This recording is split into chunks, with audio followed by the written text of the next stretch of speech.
Oi, pessoal! Aqui quem fala é a professora Adriana Libório e hoje nosso papo é com toda a sociedade preocupada com a educação. Serve para pais, professores, gestores, diretores, coordenadores e todas as pessoas que estão envolvidas com a educação de alguma forma. O nosso tema hoje é saúde emocional. Que? Como que eu gravo com essa gata miando? Por que se fala tanto em saúde emocional e se faz tão pouco? É um tema polêmico e que a gente precisa conversar bastante. Vem comigo que eu vou te ajudar.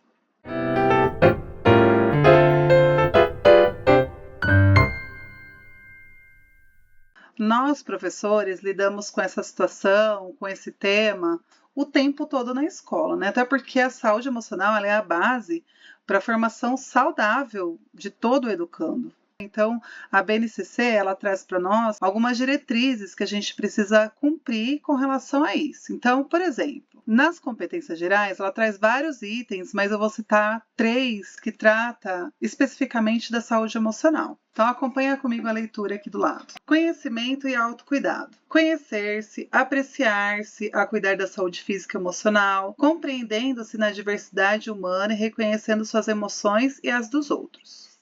Lembrando, gente, que esses itens se referem aos alunos. Então, como os professores lidam com a saúde emocional dos alunos, tá bom? O outro item das competências gerais da BNCC trata sobre a empatia e a cooperação. Então, acompanha comigo a leitura. Exercitar a empatia, o diálogo, a resolução de conflitos e a cooperação respeitando a diversidade de indivíduos e de grupos sociais. Próximo item, responsabilidade e cidadania. Agir pessoal e coletivamente com autonomia, responsabilidade, flexibilidade, resiliência e determinação. Tem uma outra parte que fala sobre as competências específicas dentro do currículo. E aí eu vou citar 3 também, que é educação física, ciências e língua portuguesa, que fala especificamente desse tema, tá? Então acompanha comigo a leitura. Lá em educação física, as competências que precisam ser abrangidas, o desenvolvimento pessoal e social, autoconhecimento e autocuidado. Em ciências, higiene, saúde e qualidade de vida. Em língua portuguesa, expressão de sentimentos e emoções. Veja, todos esses itens, eles são voltados para o aluno. Então, como é que o professor vai lidar com o aluno? E quando há a formação dos professores, é sempre a saúde emocional das crianças que está em jogo. A dos professores é deixada em segundo plano. São feitas algumas orientações com relação ao equilíbrio, à gestão de tempo, à necessidade do professor ter o tempo para si. Mas muitas vezes essas formações, gente, são feitas dentro do horário de trabalho, logicamente. Apesar de estar assistindo uma formação de educação emocional, muitas vezes ele não está emocionalmente ali inteiro para aquilo. Por quê? Porque nossa cabeça ela gira o tempo todo em torno das necessidades que a gente tem que cumprir. Então, rotina, alunos que estão com dificuldade de aprendizado, a rotina estressante do dia a dia, tudo isso vai consumindo a gente. O professor muitas vezes não consegue se concentrar e levar em consideração que aquilo seja mais importante do que aquilo que está sendo cobrado naquele momento. Então, assim, a saúde emocional ela envolve uma tranquilidade. O aluno, para que possa desenvolver todas essas competências que eu acabei de ler para vocês, ele precisa ter uma base, ele precisa ter profissionais capacitados, profissionais que estejam tranquilos e preparados emocionalmente para isso. Mas o que a gente precisa discutir como sociedade é justamente isso. Será que os profissionais que estão sendo cobrados e têm essa necessidade de passar os conhecimentos emocionais para as crianças, preparar as crianças para a vida, crianças e adolescentes, para a vida de uma forma satisfatória emocionalmente, será que esses profissionais estão preparados para isso? E aí a gente tem que discutir esse tipo de coisa, gente, porque é algo que está aí. Né? A realidade da escola, muitas vezes, ela não permite que a gente consiga fazer isso de uma forma satisfatória. E aí eu lanço aqui um desafio para todos. Quem é que pensa na saúde emocional do professor? Hoje em dia, a saúde emocional do professor é pensada somente por ele. Né? A gente sabe que não tem psicólogos, não tem profissionais da saúde disponíveis para atendimento nem das crianças, que dirá dos professores. E aí, gente, eu vou trazer alguns dados para ilustrar a necessidade de se olhar com um pouquinho mais de carinho para essa situação. Acompanhe aqui comigo a leitura. Em 2022, 43% dos afastamentos se deram devido a transtornos mentais, fora as subnotificações, né? O que causa esses transtornos mentais nos professores? Então, nós temos algumas explicações que são evidentes na escola, mas é bom que a sociedade toda discuta isso. Então, quem está assistindo esse vídeo tem essa oportunidade de refletir como o professor se sente dentro de uma escola, independente de ter boa estrutura ou não. Pense aí no barulho que é uma escola. Então, assim, os decibéis dentro de uma escola são altíssimos. Por isso, o professor o tempo todo pede silêncio. Na verdade, o silêncio é necessário, né? Ele é necessário para se efetuar a concentração, para que a criança possa efetivamente se concentrar nos aprendizados necessários ali, né? Sem silêncio fica complicado, mas a gente sabe que a escola é um ambiente nesse sentido insalubre, em alguns momentos insalubre, porque se fala muito alto, se grita muito alto, e pensa o professor dentro desse ambiente o tempo todo, se estressa, mesmo que o professor tenha um controle emocional bom, com o tempo exposto a esse barulho o tempo todo, que são decibéis acima do normal, do aceitável, isso vai estressando mesmo, né? Isso é normal de qualquer pessoa. Pensa você mesmo que você não seja professor, você é pai de aluno, enfim. Com o tempo, é natural do ser humano que o estresse se estabeleça devido à exposição a decibéis muito altos por muito tempo. Além disso, nós temos também a falta de estrutura. Então, muitas escolas não têm estrutura adequada, não têm materiais adequados, necessários, disponíveis para o professor. Muitas vezes os materiais eles não ficam disponíveis de forma fácil para que o professor possa lá e pegar. Devido ao limite, à limitação, existe uma restrição dentro da escola para que possa ser divididos os materiais de forma equivalente, para que não seja desperdiçado. E aí o professor passa por esse estresse muitas vezes. Ele tem pouco tempo, o material não está disponível, é difícil o acesso aos materiais. Também escolas, muitas vezes em periferias, que não têm a estrutura do prédio adequada, muitas vezes lousas que caem. Eu já dei aula numa escola onde tinha um buraco no meio da lousa, que não era uma lousa branca, né? Não era um quadro branco, era uma lousa daquela verde ainda, e tinha um buraco no meio da parede da lousa, né? O quadro verde foi pintado direto na parede. Crianças, muitas vezes em periferia, que não têm condições de ter um agasalho, vem de chinelo, no frio vem sem blusa. Isso tudo também afeta o emocional do professor, porque, pensa, o professor tem 30 crianças e mesmo que ele consiga ajudar uma ou outra, ele não vai conseguir ajudar todas. Um ambiente violento. Então, muitas vezes as crianças, elas vêm sem orientação de casa e muitas das que vêm com orientação de casa ou sofrem a violência ou são violentos, né? A violência, às vezes, não é só aquela violência física, onde um bate no outro, isso acontece com frequência, tá? Mas não é só essa, tem a violência emocional também. Aquela violência do bullying, né, que se faz com a outra criança, isso é muito comum, isso acontece o tempo todo. E o professor é aquele mediador que precisa o tempo todo tá orientando, tá afastando as crianças das brigas, das encrencas, das confusões. E isso, gente, vai causando na cabeça do professor um estresse, porque ele deixa de fazer o que ele tem que fazer, que é ensinar, instruir, para dar uma educação que deveria vir de casa, né? Isso é uma realidade. Então, isso acaba desestimulando o professor, porque ele vai para a escola para ensinar e ele acaba indo para a escola para ensinar valores que deveriam ser aprendidos em casa. Isso causa grande estresse no professor. A gente sabe que é uma realidade, a gente sabe que a gente tem que lidar com essa situação, mas é uma realidade também que isso causa estresse no professor e também é uma das causas de adoecimento desses professores. E a desvalorização. A desvalorização não é só com relação ao dinheiro, mas o dinheiro é um deles. Dá uma olhada na tela.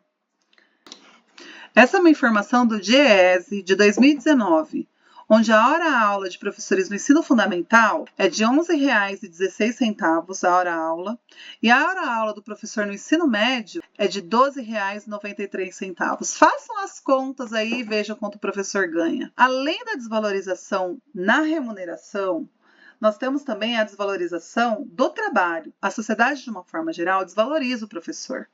Então, aquele que forma minha criança, que forma o meu filho, não tem o valor necessário da sociedade, porque quando o professor é valorizado, gente, todos esses problemas, eles acabam sendo diminuídos. Quando o pai, uma mãe vem e te fala, olha, meu filho melhorou por causa de você, porque você foi peça importantíssima para o desenvolvimento do meu filho. Gente, isso aquece o coração. Isso faz com que a gente se sinta melhor, se sinta, nossa, a gente fez o nosso melhor, a gente fez o nosso trabalho, eu consegui fazer o meu trabalho. Né? Essa valorização, esse reconhecimento, né, da sociedade.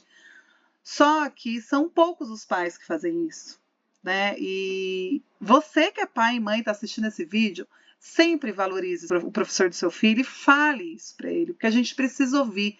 Porque o que mais a gente ouve é crítica, falas como você não faz mais do que sua obrigação, você faz pouco, você trabalha pouco. Nossa, você só trabalha 4 horas por dia, 5 horas por dia. Essas pessoas, elas não têm noção do quanto o professor leva trabalho para casa. Em todas as profissões, você trabalha, vai embora e o trabalho fica no trabalho. Então pensa, ó, agora eu estou gravando esse vídeo, eu estou de férias, né? Lógico que esse vídeo é extra escola, enfim. Mas hoje de manhã eu estava me preparando para o retorno para as aulas, porque segunda-feira, daqui 3 dias, a gente retorna do recesso escolar de julho. E eu já estava preocupada em o que eu vou levar para as crianças na segunda-feira. Ah, professora, mas por que você não faz isso na escola? Porque não dá tempo. Não dá tempo. Eu vou chegar na escola já com crianças, porque a gente volta sem ter o planejamento, não tem a semana de planejamento do meio do ano. Eu volto já com as crianças no primeiro horário de retorno, eu já volto com as crianças e eu preciso ter o material pronto, preparado. Né? Ah, mas por que você não preparou antes das férias? Eu preparei antes das férias. Só que não deu tempo de imprimir as atividades. Aí o que eu fiz hoje de manhã? Imprimi as atividades. Tá? Isso acontece o tempo todo, os professores levam o tempo todo o trabalho para casa. Né? Então, nós não trabalhamos só 30 horas, nós trabalhamos 40, 50, né? Muitas horas. Muitas vezes a gente vive para o trabalho. Então, pessoas que não estão ligadas à educação, eles não sabem o quanto o professor trabalha. Então, é importante que se fale sobre isso. Né? E que não se romantize isso. Falar, o professor trabalha por amor. Sim, o professor trabalha por amor, mas é um trabalho. Né? E a gente precisa de reconhecimento, a gente quer o reconhecimento. Não só monetário, esse também, super importante, porque é um trabalho e todo trabalho precisa ser remunerado. Só que o nosso trabalho é um trabalho diferenciado e deveria ser visto pela sociedade como algo mais importante do que muitas outras coisas. Né? Então, o profissional da educação, ele sofre com a desvalorização. Muitas vezes, a valorização com os próprios parceiros de trabalho. Então, gestores, diretores e até os nossos pares, eles acabam não valorizando o nosso trabalho. Né? Muitas vezes, dentro da escola, a gente sente essa desvalorização, onde alguns conseguem fazer com mais rapidez certas coisas, outros não. E aí aqueles que têm alguma dificuldade, ou professores iniciantes, ficam com aquela angústia porque não conseguem produzir tanto quanto aqueles que já têm mais experiência. Né? Então, eu vejo uma sociedade escolar adoecida. Né? Quando eu me coloco assim, longe da situação, né? Em panorama, em perspectiva, longe, eu consigo observar pessoas doentes dentro da escola, funcionários doentes, pais doentes, crianças adoecidas emocionalmente, porque está faltando, gente, essa compreensão, essa parceria, esse comprometimento com a escola, tanto de pais, como de gestão, como de poder público. E os principais atores nesse momento na educação são professores e crianças. Porque, na verdade, eles ficam o tempo todo com as crianças. Então, a maior e a melhor parceria que pode existir, gente, é entre pais e professores. Eles precisam estar juntos, caminhando na mesma direção. E o professor precisa orientar os pais, porque os pais também não têm, muitas vezes, quando não tem a formação pedagógica, muitos são pedagogos, mas muitos não são. A maioria não são. Então é necessário que o professor ele saiba delinear certinho para onde ele quer chegar, deixar claro para o pai. E o pai precisa se comprometer em contrapartida com o ensino do teu filho, né? Porque o filho, a criança, ela precisa vir de casa com o ensino moral, para evitar todos os tipos de problemas que acontecem na escola, até porque a escola é um lugar privilegiado onde várias culturas se encontram, né? Então, pessoas que lidam com as coisas de um jeito numa casa, outras que lidam com as coisas diferentes, e ali existe o choque. Isso é normal, aquele choque cultural, onde, na minha casa eu não faço assim, na minha casa eu faço assado. E isso é enriquecedor quando as pessoas sabem respeitar o ambiente, o limite do outro, né? E esse tipo de ensino é moral. E o ensino moral vem de casa. Então, a gente pode dizer que o maior problema do professor hoje, que adoece o professor, é a desvalorização. Então, para a gente finalizar aqui a nossa conversa, a nossa reflexão, o que a gente pode fazer para transformar o ambiente escolar num lugar melhor? Para que pais, crianças adoeçam menos, né? Porque adoecer vai adoecer devido a vários fatores da vida, mas para que adoeçam menos por causa da escola. Que a escola não seja o motivo do adoecimento de professores e que a gente possa ser efetivamente parceiros no desenvolvimento dessa criança, no desenvolvimento emocional dessa criança, para que a gente tenha um suporte emocional, para que a gente possa dar o suporte emocional para essa criança. Então, a gente, como sociedade, a gente precisa pensar na saúde emocional das crianças, sim, cobrar isso, sim, porque está em lei, o professor precisa fazer a parte dele, porém, nós, como sociedade, precisamos olhar também para a saúde emocional do professor, que depois da criança é o ator principal na educação, né? Então, o professor precisa ser valorizado, o professor precisa ser compreendido, é necessário que os pais compreendam a necessidade deles serem pais e entregarem para a escola crianças moralmente educadas, para que quando cheguem na escola e se encontrem com conflito, que é normal, eles saibam lidar com as situações sem a violência. Então é isso. Espero que vocês tenham gostado. Deixe seus comentários, mande e-mail para mim nesse e-mail aqui, adrianaliborio@gmail.com, que eu respondo a todos e recebo todas as sugestões e vou fazendo os vídeos de acordo com as sugestões de vocês, as necessidades que vocês vão apresentando para mim. Lembrem-se que aqui nesse canal existem vídeos para pais, professores e alunos, né? Acabo colocando algumas aulas aí de acordo com o que eu vou trabalhando também dentro da minha sala de aula, mas se vocês tiverem os filhos de vocês estiverem com alguma dúvida, manda uma sugestão de vídeo, quem sabe eu gravo um vídeo específico para a dúvida do seu filho, tá bom? Então, vou pedir para você curtir esse vídeo, deixa o joinha aí para dar uma força para Pro. Vou pedir para você se inscrever no canal, aperta o sininho. Toda semana tem vídeo novo, com temas novos, sempre contemporâneos. Compartilhe esse vídeo com pais, professores ou pessoas que você acha que podem se interessar pelo tema. E como sociedade, acho que todos deveriam pensar e refletir sobre essa situação, sobre esse tema que pouco se fala e ele é tão importante, né? Então eu, como parceira, eu me considero parceira de vocês, pais. Eu me considero uma professora que consigo estabelecer a parceria e tenho certeza que a gente tem uma relação saudável, né? Eu com os meus pais, os pais dos meus alunos, coloca aqui nos comentários. Comenta aí sobre como é a nossa relação e para, de repente, deixar uma porta aberta no coraçãozinho daqueles que estão meio envergonhados aí de colocar suas impressões, tá bom? Então, obrigada por terem ficado até aqui. Obrigada pela parceria de sempre. Vontade de fazer uma escola melhor e uma sociedade melhor, tá bom? Então, eu te encontro no próximo vídeo. Tchau, tchau.